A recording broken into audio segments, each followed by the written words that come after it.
Welcome back to the Body Shop. I am your host, Andre Brooks Sinclair.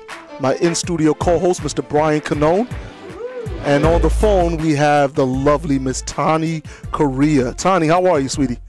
I'm good. All right. Now, before the break, we briefly talked about, that this is your first show coming up competing. You gave us a breakdown on some of the supplements that you use along with the multivitamin, and we were talking about your diet, and what made it so hard for you was trying to eat on time, so you actually set your phone to an alarm so you can eat every 3 hours. I do. All right, that's good. Not good. too crazy, is it? I mean, you know what? Stranger things have happened. Okay. Believe me, I know a former bodybuilder myself who was actually working in construction, and when I was getting ready for the show, remember this. When I was getting ready for the show, being in the construction field, I actually had to eat most of my meals near the porta-john so that my supervisor wouldn't catch me. So, it was quite disgusting, but it actually worked. So, having an alarm on the phone is not the craziest thing I've actually heard. So, I actually feel better about it. Now when that alarm goes off, she's going to think about you. Yeah, God, I hope not. Porta potty, eating some chicken. All right, now, Tani, I know a little bit about your background, so I know that you're an artist that likes to mold stuff from clay. Yeah. Tell me about some of the things that you actually make. I just make miniature babies. I know it's a little creepy. But you make miniature babies? Or not, there are people out there, usually like dog collectors. They're usually the ones that buy it, and it's really funny because people will email me and ask me, yo, you still making the dolls? You still making the babies? And yes, they have diapers. And, yes, and they have, I even make little bottles also out of the clay. Yeah, it's pretty cool. And they have little hats. All of them come with hats, and they have hair. Yeah. It's spooky, I know. Yeah. Okay, now this is a hobby that... I can tell you a quick story, which is really funny. Yeah, go right ahead. The cable guy was coming over. My cable was acting all crazy. And I usually have the clay on a tile, like on top of a tile, so it's nice and smooth. So I had about 8 heads. Seriously, I probably had like a set of arms there too, but I had heads. Some had eyes, some didn't have eyes. And I put like saran wrap over it. And the guy comes in and he's looking and he has this look on his face, and I know he wanted to ask me, but I'm like, you know what? Just let him wonder what those little heads are. He probably was. Yeah. I forgot something in the truck. Yeah, exactly. Come back. And then I don't have cable for the next 2 weeks. Or you probably creeped him out so bad that he gave you Showtime, HBO, Cinemax, just gave it all to you for free. Yeah. You never know. He was looking down a lot. He was looking down and like he was sticking his finger in his eye. And, so when did your cable go out? It was really funny. Okay. Only in Jersey. Exactly. We know what them Jersey people do thanks to MTV. Okay, now, even though this is going to be your first fitness competition, you've actually shot for a couple magazine covers, correct? Yeah, no, not covers. I'm waiting for a cover. Oh, okay, you're waiting for a cover. I'm waiting for a cover. Yes, no, but I've been featured. I actually was featured in Physique magazine for January, which was nice. Well, congratulations on that. It was a feature. Thank you. It was actually a 3-page feature. I think you can still get some on the website. Like the back order. Okay. Cause I don't know if you can get it now, but that was pretty cool. That was nice. Not bad. Yeah. Okay, now. Not bad at all. No, I mean, if you're getting featured a 3-page spread and you haven't competed yet, I would say that's a very, very good thing to. All right, yeah, now. Right. I feel pretty good. I feel proud. I think you should. Okay, let's talk about your workout schedule. All right, I want to know how do you go about developing your schedule as far as what body parts do you train? Do you train with cardio or do you train with just weights? I do both. I'm all over the place. Like recently, I've noticed that if I'm training like a bodybuilder, okay, let's say a bodybuilder, I find that my muscles don't react to that as much. So I've been doing a lot of like CrossFit and plyometrics as well. You know, like incorporate everything together instead of just, you know, hitting the weights and then just doing cardio.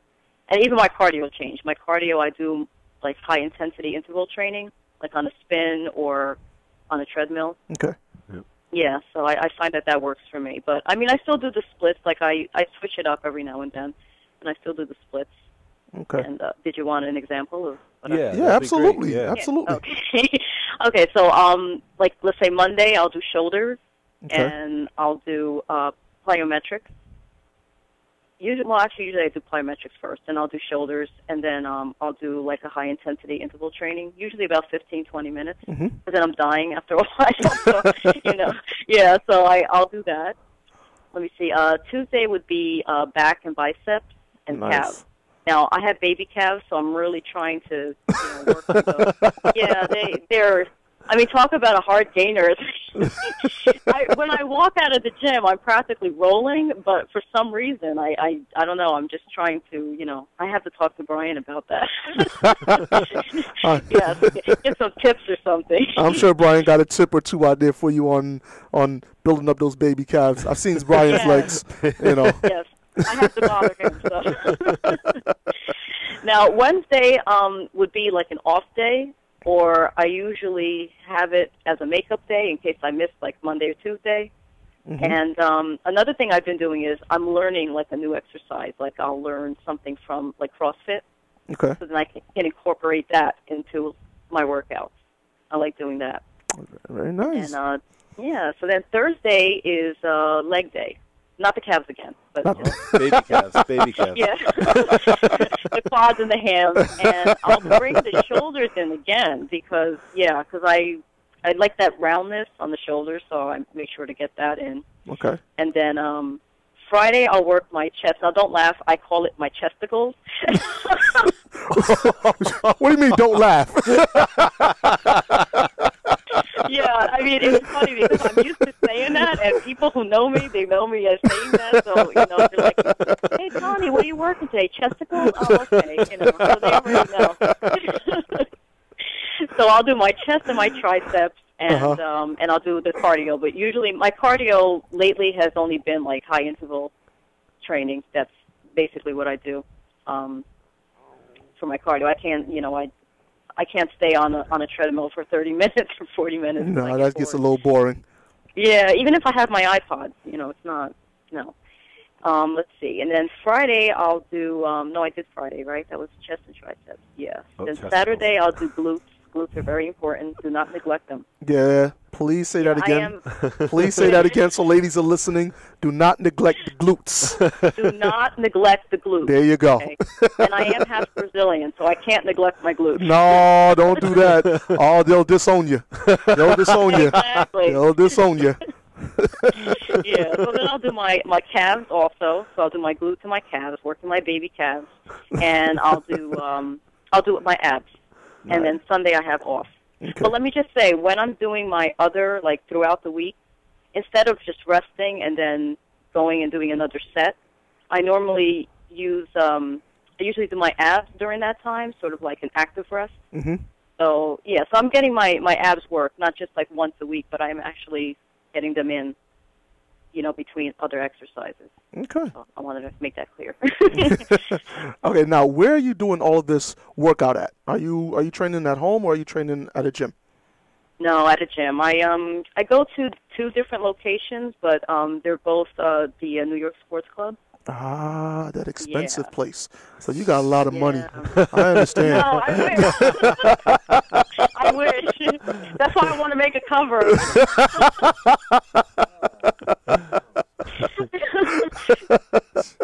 That's great. Who do I talk to?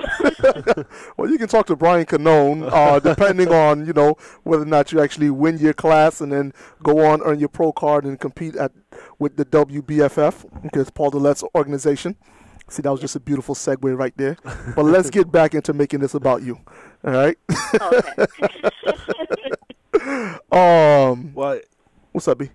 the main thing is, the covers. We had Jason Ellis on, and he had a great show. He shoots a lot of covers, and the covers are a way. Like again, what he told us is once you land one cover, it's not a big deal. It is for everybody to land their first cover, but then he said you need to hit 30, 40 to 50 covers. Yeah. To really become like a household name. Yeah, in the fitness industry, but. We also had Adam Silver on, who has the Silver Modeling Agency, and he also said, both these guys, openly admit the covers only pay about $200 if they pay anything at all. But it's what you do with the exposure.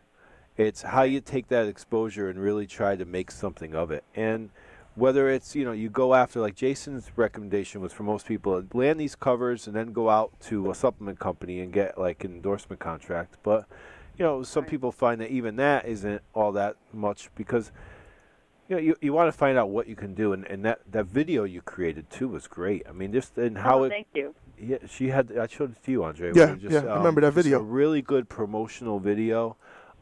Things of that sort are really good because you could brand yourself. You could do a lot of your own marketing. You build your own website and just use that stuff to really drive people back. But you're also taking some really good pictures with some of the people you shot with. So, thank you. As you keep Actually, doing I've been that. very fortunate to shoot with great photographers. Yeah, definitely. Yeah, one was Walt Osterly, and the other is Mike Byerly, and they're both amazing, and I will shoot with them again. Now, when you shot with Walt, that was your first shoot, right? That was my first fitness shoot. Okay. Yeah, with Walt. That was, let me think, September 2009. Wow. Yeah. Wow. Yeah, so, I made quite a difference from before to then, because I knew I had that date in my head. I think it was September 9th, if I'm not mistaken. And I just had that date in my head. I'm like, okay, and I mean, I wasn't setting my alarm to eat every 3 hours, but I was trying the best that I could, but yeah, so that worked out. Yeah. Okay. Yeah. Now, and I got published from that too. I was in Planet Muscle, so that was nice. Seems to me like you're a very fortunate young lady. I'm trying. You're trying. Come on. Trying. Come on. You got 3-page spreads. You're being featured in this and that. You're making porcelain dolls out of clay, and you won't tell me what the homemade, saying about the homemade protein. The homemade protein bars. That's all right, though. That's all right. I'm going to get it out of you. I'll tell you my age, right? hey, either one. You feel like sharing? Because actually, you know what? It may just be an inspiration for somebody that feels, and I don't know your age. I just want to make that clear to people listening to the Body Shop. But somebody may be listening and be like, you know what? I'm in my mid-30s and I feel like, I'm past my prime and this is a young girl sport. What do you say to that? Right. You know what? I am actually over mid-30s. I'm late 30s. I'm the latest 30. You're the latest 30. Okay. I'm the latest. Yes, I'm actually 39. Okay. All right. There we go. Okay, so I got the age, so now I just need you to give up the protein bar. You said either or. What's going on here? I changed my mind. Oh, okay. I'm like Bobby Brown. This is my prerogative right now, you know what I mean? Here you go. Okay, but what would you say when they say, you know what, I'm past my prime and, it's too late to get started? I would say just go for it, but set a date. Make sure that you register early so you know that you have to be there and you have to be at your best. So just set that date. I even today I was kind of hearing some people saying they didn't set the date yet, they didn't register yet, and I was like, oh no. I think that's very important. And you know what, you can do it. You can definitely do it. Just follow your program, follow your dream, and you can definitely do it. Okay. Absolutely. Earlier, you mentioned that you're part Brazilian. Yes. Now, I'm West Indian, so I know that there's a cultural difference in how fitness is viewed and approached. How did your family and friends feel when you first started getting into, fitness modeling and now you want to compete? Like, how did they view that? You know what? I've always been into fitness, like my whole life pretty much. But, again, I kicked it up quite a few notches when when I was going to shoot with Walt. You know, I wanted to be ready and prepared, and I would say very encouraging. Everyone has been very encouraging, family, friends, you know, and you know, even checking up on me, making sure I'm doing okay, and you know, I'm doing what I'm supposed to do. So that's, you know, that's nice. They ignored the little buzzer when it goes off on my phone. Okay, you have to eat, you know, that type of thing. But no, everyone's been so supportive, really, and even on the networks, Facebook and MySpace, and right. even Twitter. You know, everyone's been so supportive. It's amazing. You know. Okay. Yeah. All right. Now, what are you hoping to achieve by competing in the Fitness Atlanta competitions, which is coming up this this April 16th at the Oakdale Theater? Well, you know what? I'm going to bring my best up on stage, and you know, I'm hoping for the best. Just give it my all, mm-hmm. and I do want to continue. I want that cover. I want that cover, and I want to continue to inspire other, you know, especially other women like that are over 30. You know, I just want to inspire them, let them know, hey, you know, here I am, I'm 39. You know, you can do it too. You know, that's basically it. Very interesting way to look at it. Now, have you competed in other sports, whether it was in high school or college, and if so, what were some of those sports? No, you know what? I ran track and I played softball. I was MVP. But that was a long time ago. That was actually 6th, 7th, and 8th grade. That was a long time ago. Yeah. That was right after they discovered fire. Oh, wow. Wow. Here we go. You're not even that old, but you know what? We're going to let you have that little joke right there. As we get ready to take a commercial break, ladies and gentlemen, Ms. Tani Correia is on the line. Please stay tuned. The Body Shop will be right back after these words.